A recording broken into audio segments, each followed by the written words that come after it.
ഈശോ മിശിഹായിക്ക് സ്തുതിയായിരിക്കട്ടെ. ഞാൻ ഇന്നലെ വീഡിയോ ഇങ്ങനെ എടുത്തുകൊണ്ടിരിക്കുന്ന സമയത്ത് 2 ചെറുപ്പക്കാർ ഓടി വന്നിട്ട് പറഞ്ഞു, അച്ഛൻ ഞങ്ങൾ വീഡിയോ കാണുന്നുണ്ട് കേട്ടോ എന്ന് പറഞ്ഞിട്ട് ഓടി വന്നു. ഞാൻ അവർക്ക് നല്ലൊരു അനുഗ്രഹം കൊടുത്തു. ഞാനിങ്ങനെ ചിന്തിച്ച് ഈശോയ്ക്ക് അത് കഴിഞ്ഞപ്പോൾ ഞാൻ എൻ്റെ കൂടെ ഉണ്ടായിരുന്ന സിജോയോടൊക്കെ ഇങ്ങനെ വർത്താനം പറഞ്ഞ് വന്നപ്പോൾ എല്ലാവരും മനുഷ്യരെ കാണുന്നുണ്ടല്ലോ എന്ന് ഞാൻ പറഞ്ഞപ്പോൾ എൻ്റെ ഉള്ളിൽ ഈശോ ഞാൻ മഹത്വപ്പെടുത്തുക.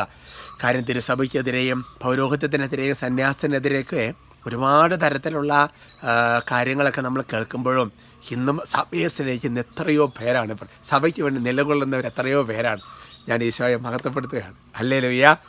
പ്രിയപ്പെട്ട സഹോദരങ്ങളെ, ഇന്ന് നമ്മൾ ചിന്തിക്കുന്ന വിഷയം ചിലപ്പോൾ ഈ ഡൗൺലോഡ് ചെയ്ത് വിടുമ്പോൾ തലക്കെട്ടുണ്ടാവില്ല. അപ്പോൾ തലക്കെട്ടൊക്കെ പറഞ്ഞേക്കാം, ബുദ്ധിമുട്ട് കുറയ്ക്കുക സമം കൃപ കുറയ്ക്കുക.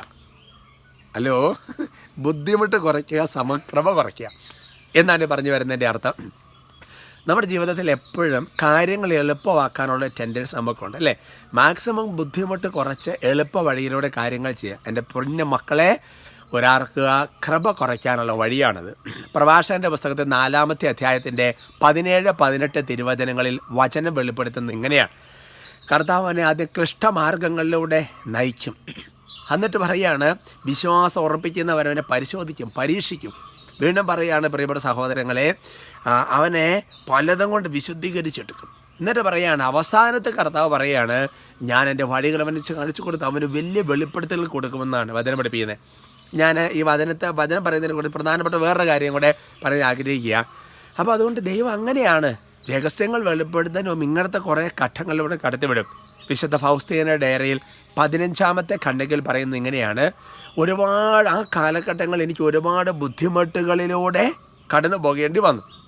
എന്നാൽ ദൈവം തൻ്റെ കൃപകൾ സമൃദ്ധിയായിട്ട് എന്നിൽ വർഷിച്ചു കൊണ്ടിരുന്ന അവസ്ഥയാണ് പറയുന്നത്. അപ്പോൾ അതുകൊണ്ട് നമ്മൾ ബുദ്ധിമുട്ടുകൾ കുറയ്ക്കാൻ നോക്കുമ്പോൾ നമ്മൾ മനസ്സിലാക്കണം, കൃപ കുറയ്ക്കാനുള്ള പരിശ്രമമാണ്. അപ്പോൾ ബുദ്ധിമുട്ടുകൾ നമ്മുടെ ജീവിതത്തിൽ നല്ലതാണ്. നമ്മുടെ മുൻ തലമുറകളും കാരണവന്മാരെക്കുറിച്ചൊക്കെ കൂടെ ഇന്ന് ആലോചിച്ച് നോക്കിക്കുക പ്രിയപ്പെട്ട സഹോദരങ്ങളെ. ഈശോ ഞാൻ പ്രാർത്ഥിക്കുക, ദൈവമേ, ബുദ്ധിമുട്ടുകളിലൂടെ ഞെരുക്കങ്ങളിലൂടെ കടന്നു പോകുമ്പോൾ ഈശോ കൃപ വർഷിക്കുന്ന സമയം കൂടിയാണെന്ന് മനസ്സിലാക്കാൻ തക്ക വിധം ഇവരെ ആത്മാവിനെ ഉണർത്തണമേ. ഈശോയെ, ഈ വചനത്തിൻ്റെ അഭിഷേകം ഇവരിൽ നിറയട്ടെ. ഇവർ ഓരോരുത്തരുടെ നിയോഗങ്ങൾ സംഭവിക്കട്ടെ. ഈശോയുടെ നാമത്തിൽ ആശീർവദിക്കുന്നു. നമ്മുടെ കർത്താവ് ഈശോ മിശിഹായുടെ കൃപയും പിതാവായ ദൈവത്തിൻ്റെ സ്നേഹവും പരിശുദ്ധാത്മാവിൻ്റെ സഹവാസവും നിങ്ങളോട് കൂടെ ഉണ്ടായിരിക്കട്ടെ, ഇപ്പോഴും എപ്പോഴും എന്നേക്കും. ആമേൻ.